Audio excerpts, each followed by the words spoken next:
Uh, we haven't had that many rallies, but I don't think we've needed them. But this one is important because we've got a lot to do. And I want people to know throughout California that I not only understand Southern California, I understand Northern California. And we're not going to let anybody take your water, so don't worry about that. Or my water, I should say. I do have to recognize John Garamendi because he's been around almost as long as I have. John, when were you elected to the legislature? 74. So, well, he's been around the same time. He just has more hair and he looks better, that's all. I don't want you to feel this is some walk down memory lane. But it's really important that we know where we came from if we want to figure out where we're going. And certainly, I've always been one to try to keep my eyes on the stars, but keep my feet on the ground. And I can think a lot and care a lot about Williams and our Mountain House Ranch and all the different places of California, but I also can look to the future. That's why I once proposed a satellite for California. I even talked about inhabiting outer space. That's where I got the name Governor Moonbeam. But, you know, in this town, which wasn't even called Williams, it was called Central, before the railroad came. When the railroad came, things really started to happen. And by the way, that railroad probably in today's dollars might have been almost as expensive as our high-speed rail. This is a very big, complicated state that has an extremely rich and diverse history. And we only are here for a while, and we pass on, and that's the story. But what do we leave as we go? By the way, I did another charter school, which is called the Oakland Military Institute. I have the jacket on, and it has the bear from the bear flag, and the little red star, by the way, which is not a communist red star. It's a California red star. And it has a Latin saying on the top, Age quod agis.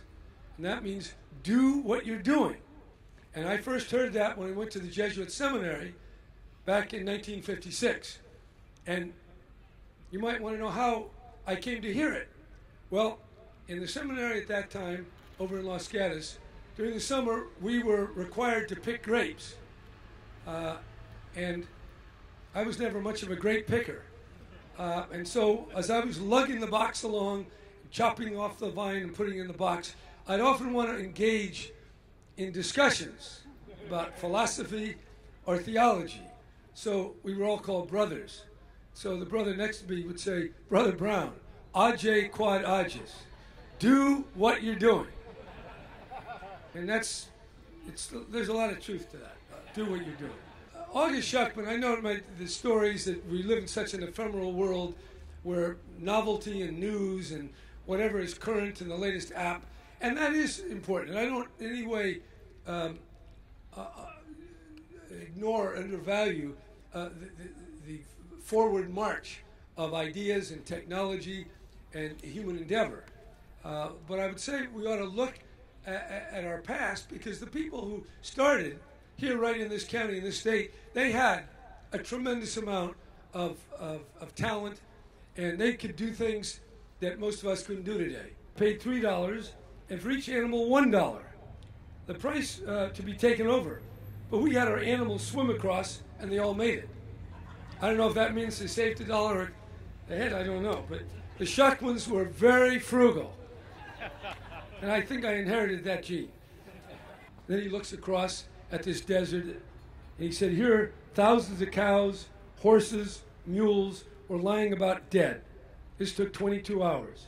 The discarded wagons by the hundreds were driven together and burned. We saw wagons standing that would never be taken out again, and more than 1,000 guns that have been broken up. Here on this 40 miles are treasures that can never be taken out again. Well, that's not entirely true, because the treasure of the spirit of August Schuckman is still here. It's still in Williams. It's still affecting California by all his descendants, which now number in the hundreds. And I think it is well to keep in mind as we look to the future to understand what we owe to those who have got us this far, and what we owe to those who are going to come after us. So that's why, to get to the practical here, Proposition 1, it's there to save water. And this is a serious, important measure that's not just about storage, which it is, but it's about restoring the habitat. So when the rain comes, the water soaks in instead of shearing down the hillside, and soaks in and replenishes the aquifers. And when I was in Arvin, down in the Central Valley the other day, we came across people who don't even have enough water. The taps don't provide water anymore. So there are people in California, thousands, who don't have fresh water. And this Proposition 1 will make the money available to invest so we get that. And that's why I'm pushing it. Proposition 2 is about saving money. I think this is something that August Schuckman would have liked, because it's putting money away in a rainy day fund, and that's money you can't spend today, but it's money you're going to need when we hit the next recession. This town was built with trains, and therefore I have to end with the bullet train.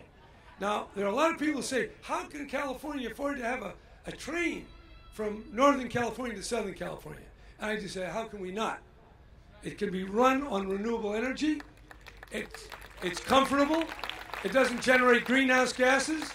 It's fast.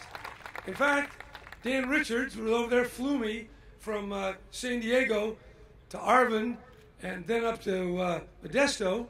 And as we were flying over the Central Valley, he leaned over and he said, you know, if you were in a high-speed rail, you'd be traveling faster. And we should have been, because we were an hour late.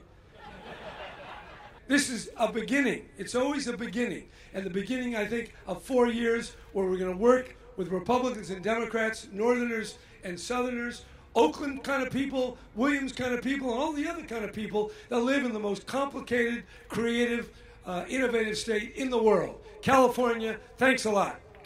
Thank you.